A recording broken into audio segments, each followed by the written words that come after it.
ऊंची आवाज से बोलो हालेलुया। यूहन्ना 3:31 जो ऊपर से आता है वो सर्वोत्तम है।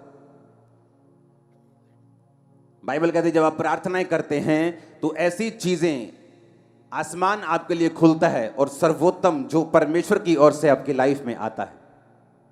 लोगों को पैसा मिल सकता है, फेम मिल सकता है, लेकिन अगर वो ऊपर से नहीं आया तो वो सर्वोत्तम नहीं है। अगर वो ऊपर से नहीं आया उसकी कोई भी गारंटी नहीं है। इसीलिए बहुत से लोग मिलियंस फॉलोअर्स को लेने के बाद भी, एक बड़ी कुर्सी पे पहुंचने के बाद भी, बड़े पॉलिटिकल कैरियर में सफल होने के बाद भी सुसाइड कर लेते हैं, क्योंकि बाइबल कहती है जो ऊपर से नहीं आया वो सर्वोत्तम नहीं है।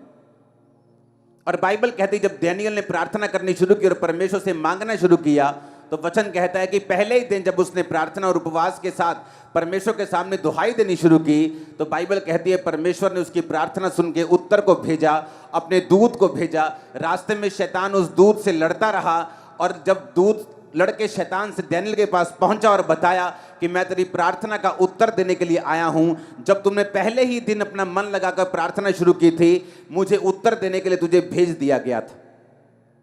बाइबल कहती है जो ऊपर से आता है वो सर्वोत्तम है, लेकिन ऊपर से जो आएगा वो तभी आएगा जब आप मांगेंगे, क्योंकि वचन कहता है मांगो तो दिया जाएगा। अगर आपने मांगा नहीं तो आपने पाया नहीं। परमेश्वर ने कहा मैं अपने बच्चों के मांगने से पहले जानता हूं कि उन्हें किन चीजों की आवश्यकता है, लेकिन मैं उन्हें तभी देता हूं जब वो मांगते हैं, क्योंकि वचन कहता है मांगो तो दिया जाएगा। हालेलुया। परमेश्वर ने कहा जब तक मनुष्य को स्वर्ग से ना दिया जाए वो नहीं पा सकता। और वचन की गहराई बताती है कि जब आप परमेश्वर के सामने घुटनों को टेकते हैं और प्रार्थना करते हैं, दाऊद कहता मैं सांझ को, मैं भोर को, दोपहर को, तीनों पहर तेरी दुहाई देता रहूंगा और तू मेरी सुन लेगा। बाइबल कहती है डैनियल 3 टाइम परमेश्वर के सामने परमेश्वर का धन्यवाद करने के लिए और प्रार्थना करने के लिए जाया करता था। वो 3 टाइम परमेश्वर के सामने रोज उपस्थित होता था, क्योंकि हम जानते हैं कि जो कुछ परमेश्वर ने मेरे लिए सोचा है, जो स्वर्ग से मेरे लिए उतरेगा, जो परमानेंट होगा, जो टेम्परेरी नहीं होगा, जो थोड़े दिनों का नहीं होगा, जो आशीष लगातार मेरी जिंदगी में रहेगी वो तभी आएगी अगर वो स्वर्ग से उतरेगी, क्योंकि वचन कहता है जो ऊपर से आएगा वो सर्वोत्तम होगा। अपने हाथों को उठा और बोलो जो ऊपर से आएगा वो सर्वोत्तम होगा। मैं मांगता हूं मेरी लाइफ में सर्वोत्तम आए।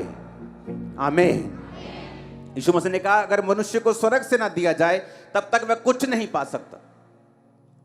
संसार की ब्लेसिंग लोगों की आती चली जाती, आज वो अर्श पे हैं, कल वो फर्श पे हैं, लेकिन परमेश्वर ने कहा अगर तुम्हें स्वर्ग से दिया जाएगा तो वो आशीष परमानेंट होगी, वंशों तक चलेगी, वो सर्वोत्तम होगी। आमीन।